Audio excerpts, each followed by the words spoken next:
Of all the games in the series, Versus Professor Layton is probably the least identifiable as an Ace Attorney game. I mean, it's a crossover, that's to be expected.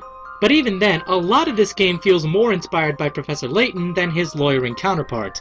The setting is a lot more like Layton, the characters are a lot more like Layton, the overall story is a lot more like Layton, and especially the ending is very Layton-esque. I think that's what turned so many seasoned Ace Attorney fans away from the final witch trial. But for someone like me, who also enjoys the Professor Layton games and their story structure, I had a dang good time with it. Towards the end of the game, the storyteller, basically the Labyrinthian Fates, has come forth proclaiming that his story is coming to an end. The Great Witch Bezella will slay him at dusk, she will be tried, burned, and peace will finally be restored to the town, minus one mayor/god. When the deed is done, in the most amazing looking fashion you've seen all week, it seems that the Great Witch is none other than Espella. She even admits to it herself. But Phoenix being Phoenix, he refuses to believe it. So Layton and Luke go off to search for some more evidence while Phoenix and Maya prepare for the trial. And from there, it's basically one massive exposition fest.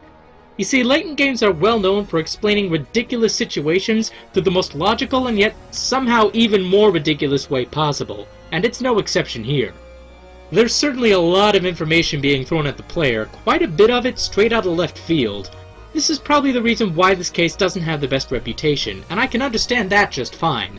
However, another thing that Layton games are well known for is their fantastic emotional connections between friends, partners, and families. Level 5 know that for every step they take into the ludicrous, they also need to take a step back into something human, and that's what ultimately makes their stories work, including this one. As more and more characters' backstories are revealed, their relationships and true motivations help to fill in the gaps of not just what, but why all these things happened. It all feels really genuine, especially when everybody comes together in that awesome ending. It acknowledges that these characters have made some mistakes and poor decisions, but it also highlights their undying will to do good.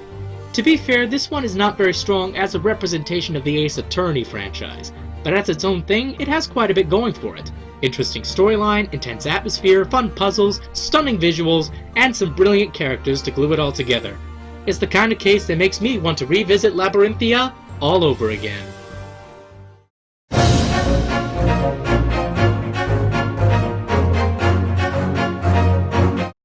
Bridge to the Turnabout is often cited as one of the fan-favorite cases of the entire series, and while it may not be number one, as quite a lot of you predicted/demanded, there's no denying this Turnabout's iconic status and overall greatness. This case begins with Maya and Pearl inviting Phoenix to go to a spirit medium training camp in the mountains. He resists until he notices a familiar face in one of the advertisements, Dahlia Hawthorne, a girl who he dated back in high school, who may or may not have tried to kill him and eventually ended up in jail sentenced to death.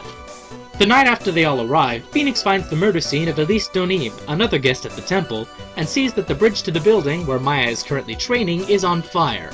When he attempts to rescue her, the bridge collapses, putting Phoenix in the hospital and calling Edgeworth in to pick up the investigation.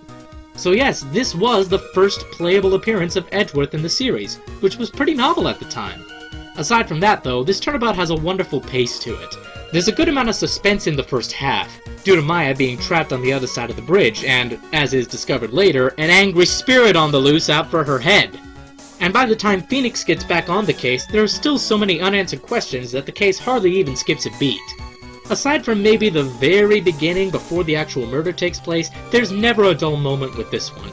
Something is always at risk, whether it be Maya's life, Pearl's safety, Edgeworth's identity, or most terrifyingly of all, the player's own progress! It's also a case that demands your attention, as little details one might disregard at first consistently become important plot points. Yeah, when even what the characters ate for dinner comes into play, you know you're in for an intense experience. The best part of this case is undoubtedly the ending, and while I won't go into too much detail here for the sake of the unspoiled, it features shocking reveals, outstanding character development, a myriad of emotional scenes, and some of the most iconic lines of the whole franchise. The villain of this case has become a fan favorite for their tragic backstory and endearing personality. It's one of the few moments in the series that had fans rooting for the bad guy, which is a real testament to good writing when someone can pull that off. And even if I'm not the biggest personal fan of the character... Oh, you stink! Okay then, I'd be hard-pressed to dismiss their massive popularity. Overall, there's definitely a reason why this particular case is such a frontrunner among the fanbase. It's riveting, it's smart, and its ending is really something to see.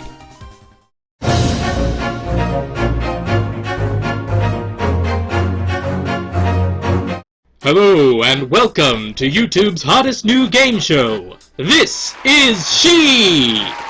And here's your host, the Phoenix King! Oh, thank you! Mwah! Mwah! Welcome! Let's meet today's contestants. Contestant number 1 is Robin Newman. He's a third-year student at Themis Legal Academy studying the Prosecutor's course. Hobbies include pottery and portraiture. Contestant number 2 is Gene Grayerl. He served as butler to the late Newton Belduke in the town of Labyrinthia. Now, while both of these contestants claim to be male, one of them is secretly a female. Can you audience members at home guess which one it is? If you said contestant number 2, then congratulations, you are correct! To be fair though, this time it was pretty obvious. Well everybody, that does it for our show. Join us next week when we bring in 2 brand new contestants on This Is... Can we cut please? Yes, thank you. It's the producer, I have to take this. Hello. Das war ein Befehl! Wer schickt Sie? Come again? Der Angriff Steiners war ein Befehl! Wait, they're both female? Jeder hat mich belogen, sogar die SS! Well, this is embarrassing. Jeder! Verräter, Versager! Well, everything I was told about them led me to that conclusion. Honestly, I'm surprised even you knew. Ich hätte gut daran getan! Alright, I'll see what I can do. Die Generalität ist das Geschmeiß des Deutschen! Okay, thanks, Pumpkin. Zisole! Well, game. You got me! Yeah, kind of odd that this series could pull off this twist so well in one game and so poorly in the other. But that's just one of many reasons to like Turnabout Academy. For the others, well, let's just get into it. Phoenix Wright has been asked to attend a mock trial at Themis Legal Academy, with the number 1 students from the defense and prosecuting course battling with a scripted scenario and judged by the number 1 judge student, all of whom happen to be the best of friends. However, while the mock trial is going on, Athena discovers the body of Constance Court, one of the professors, seemingly killed in the same way as proposed by the script. Seeing how Juniper Woods was the only other person who was supposed to know the contents of the script before the trial, along with various circumstantial evidence against her, she was arrested and Athena immediately took up her defense. Not only does this set up a great setting to work off of, but it allows for a few more funny moments of fail with the rookie Athena at the helm. The characters are great here. Most of us have had to deal with people like these during our own schooling, so it's safe to say you'll probably relate some of your own experiences to the situations in the game. I actually forgot Hugh O'Connor's real name for a while because I always just thought of him as one of my high school friends. Speaking of which, the friendship between Robin, Hugh, and Juniper is exceptionally well written, and it really holds the whole turnabout together. I love how far they're willing to go to help one another, no matter how much anyone in the school, even themselves, says otherwise. Yeah, make whatever Sonic Heroes references you want, this really is some powerful stuff. That, as well as the clever premise, fun setting, and a gender swap that people couldn't actually see coming the second the character showed up on screen. Seriously though, did we have to hear Jean talk? I mean, even disregarding all the other obvious clues, that voice is so distinctly female! Capcom, who made the student and the artist, would it spoil some vast eternal plan if she were a silent character? You wouldn't have to work hard. And I realize, of course, that it's no shame to be conspicuous, but it's no great honor either. Okay, I've taken this joke far enough, let's move on.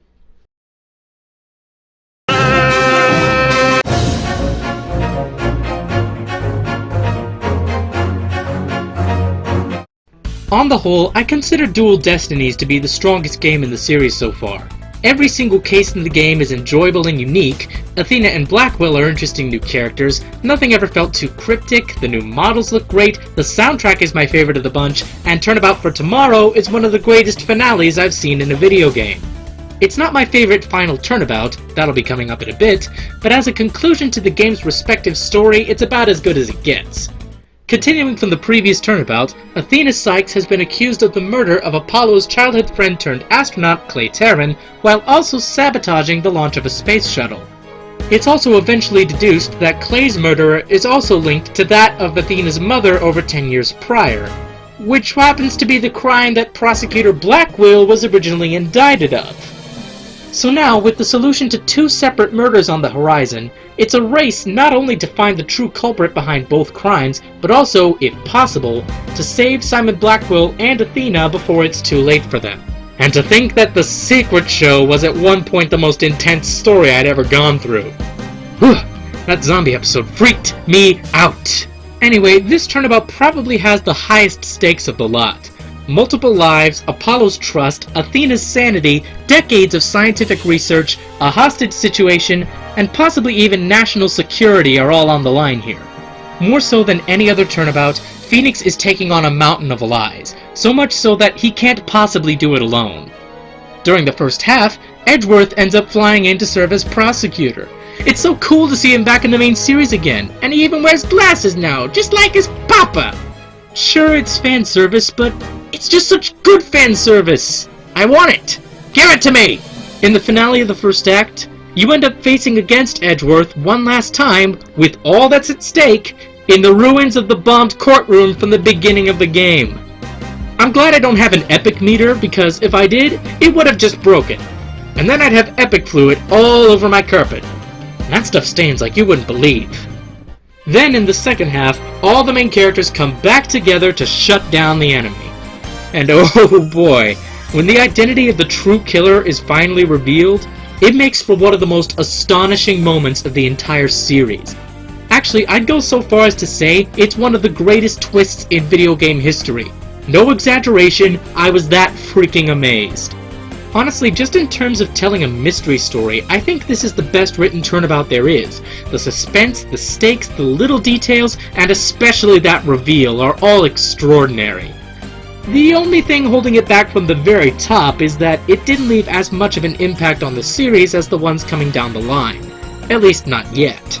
That may or may not change with future installments, but for now it's an unfortunate setback. Give it time, give it time.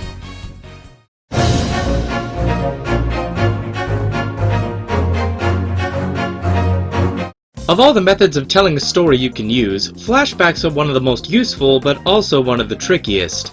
Used correctly, they can help aid the audience's understanding of the world's timeline, as well as reveal facts that have exciting repercussions for the present.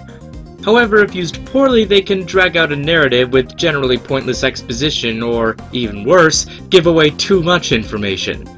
Ace Attorney likes them though. It likes them a lot. And generally speaking, this series uses flashbacks to mixed results. Most of the games use flashback cases to build exposition for other, more important cases later on, but the inherited Turnabout is a rare exception to this. Rather than building background for the final Turnabout, this case uses its flashback to build character for Edgeworth, Ray Shields, Edgeworth's father Gregory, and even Manfred von Karma, all of whom have major importance in the conflict going on throughout Prosecutor's path. The Turnabout begins with Ray telling Edgeworth about the final case Gregory ever worked on 18 years ago. The defendant was Jeff Master, a famous TV personality and dessert chef. He was arrested for the murder of one of the contestants at a huge dessert competition which Master was hosting in his own estate. Detective Tyrrell Bad returns as the lead detective on the case, as well as Von Karma for the prosecution. Since the 3-day limit was not yet implemented into the legal system at that time, the court proceedings dragged on for over a year before Master finally submitted his confession to the crime. The defense remained unconvinced that the truth had really been found, so when Ray heard that the victim's stolen sherbet sculptures were finally going to be put on display once again, he brought Edgeworth to the estate to try and finally solve this 18-year-old mystery, only to have another attack on one of the visitors. To be honest, the case itself is nothing particularly special. It has good dialogue, a decent storyline, and I would argue one of the coolest settings of the whole series, but the actual mystery just scrapes into the above-average category. Instead, the characters are what really make this Turnabout stand out, particularly in the segments from 18 years ago. We've heard a lot about Gregory Edgeworth since the very first game in the series, but this is the first time we get to actually see what he's like. and in many respects, he's just like his son, albeit having a few noticeable differences. It's really cool to finally get to know a little bit more about Edgeworth's roots through controlling his father, how he talks to people, how he handles his job, and even his appreciation for the subtle nuances of things that others take for granted are all very interesting both on their own and on how they reflect in Miles. We also get a lot more insight into Manfred von Karma and Detective Bad during their brief appearances. And the new characters are a ton of fun too, especially Delicious Scones, a chef who calls everyone by baby nicknames and is seemingly impossible to pin an age to. Seriously, when she shows up in the present, she doesn't seem to have aged a day. Weird. In conclusion, this is the kind of case that most fans have come to expect out of the series' final Turnabouts, despite this only being the third one in the game. It features remarkable character development, a fun mystery, memorable dialogues, and some interesting parallels between both Edgeworths. Perhaps we'll get to see more out of Gregory in the future. If this Turnabout is anything to go by, I look forward to that day with great anticipation.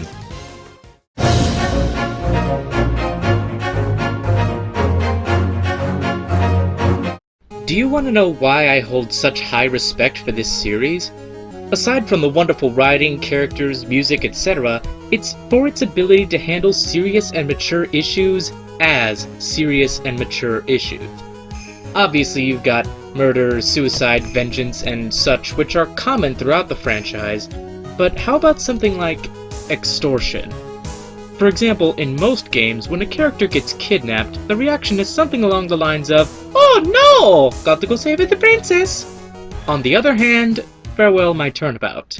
While she and Phoenix attend a party for the Hero of Heroes Grand Prix, Maya Fey ends up getting kidnapped by Shelley the Killer, an infamous professional assassin who never leaves a trace and never gets caught.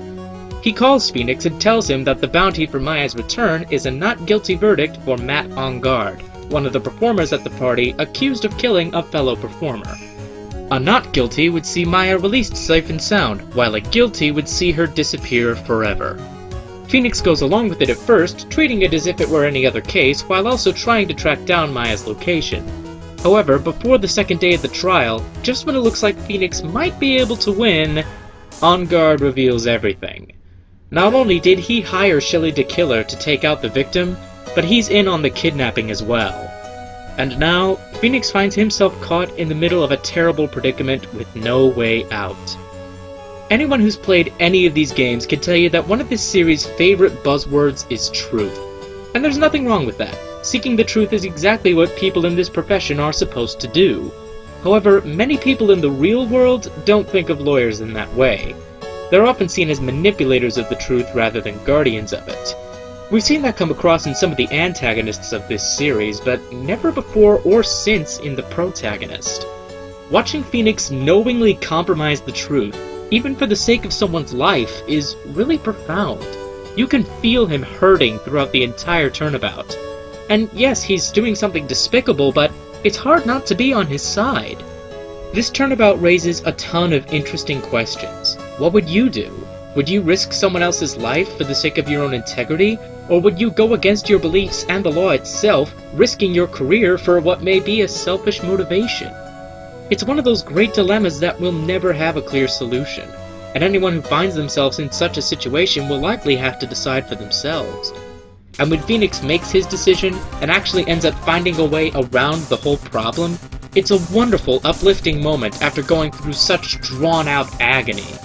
This case features Phoenix at his lowest point, but it's because of that we can appreciate him and his strengths even more. Now, this isn't just a man who upholds the law into the quest for truth, this is a man who fights for them. He almost became like one of those antagonists, but chose to break free and walk his own path to the truth. And that is what makes Phoenix Wright who he is. Man, that was fun. Too bad this wasn't number one, otherwise we could have ended on that line. Oh well, moving on.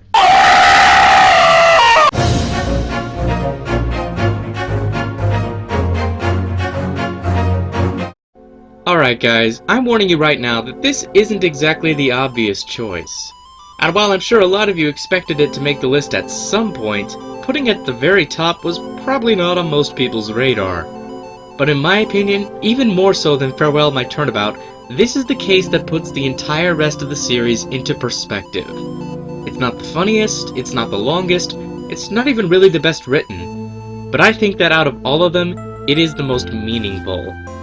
Now, if I still have your attention, my number one choice is Turnabout Beginnings. Now, half of you are probably thinking how terrible I am for underranking Bridge to the Turnabout only for me to stick its predecessor at number 1, and that's fine. The other half of you are probably wondering why I stuck another flashback Turnabout at number 1, especially when I already complained about them being mostly pointless. Well, you see, unlike a lot of the other flashback cases in the series, this one uses the fact that it is indeed a flashback to its advantage. Let me elaborate. In this Turnabout, you take control of Mia Fey during her very first trial. She's defending a man named Terry Falls, accused of escaping prison and killing the officer who put him there. Falls admits to meeting with her but claims he did not commit murder. Also, we see Mia's supervisor, Diego Armando, who looks an awful lot like a certain prosecutor who shows up in the present day, and still drinks coffee like it's a miracle diet. Once we actually enter the courtroom, we see that the prosecutor is... Edgeworth? Now hold on a minute. In the first game, they told us that Edgeworth had a perfect record of prosecuting before he met Phoenix Wright. So why are we facing off against him now? Oh. So yeah, this is a forced loss scenario.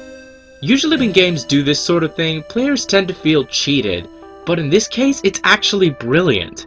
Players who know the history of these characters will understand the situation going in. Terry Falls is not going to receive a not guilty verdict.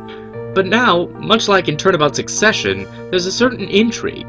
If it's not going to end in a not guilty, then what on earth is going to happen? We start to get some answers as we see that the victim's full name is Valerie Hawthorne. Oh, it's gonna be one of those days, isn't it? Yes, Dahlia Hawthorne makes her second appearance in this Turnabout, and as explained earlier, isn't quite as innocent as she lets on. Okay, so fast forward, Mia has Dahlia on the ropes. She's close to proving her to be the true culprit, and it's down to Terry's own testimony to seal the deal. At first he has trouble speaking, feeling betrayed by his former girlfriend, and questioning his own love for her. But then, just as the last bit of the puzzle is about to fall into place...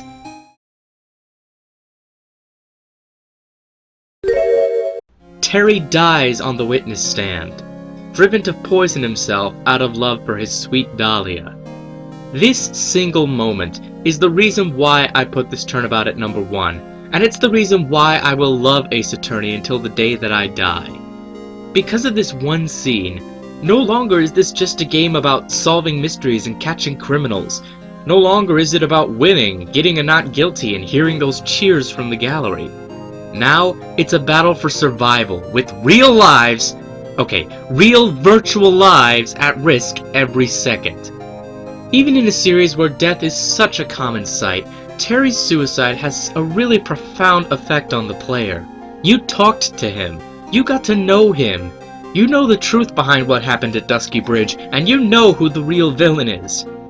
And yet, evil still won this fight. An innocent man burdened with lies and broken promises took the fall for a vile girl only looking out for herself. And while every death is awful, Terry's is so poetic in its tragedy that you can't help but feel partly responsible. If only I could have done something, anything else to make sure this didn't happen. But that's exactly the point. You can do something.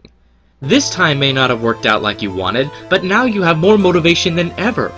There are plenty more Terrys in the world, and, unfortunately, a lot of Dahlias as well.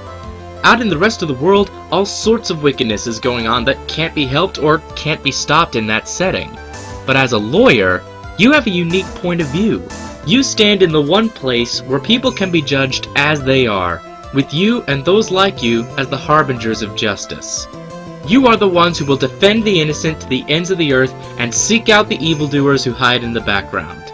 Of course, there are those who will oppose you, who will distort the law for their own selfish gain. But because of men like Terry Falls, and because of wonderful stories like these, you will always fight for a better future. And that's what Ace Attorney is all about. This has been the Phoenix King. Thank you for watching, and I'll see you in the next video. In the meantime, take care of yourselves.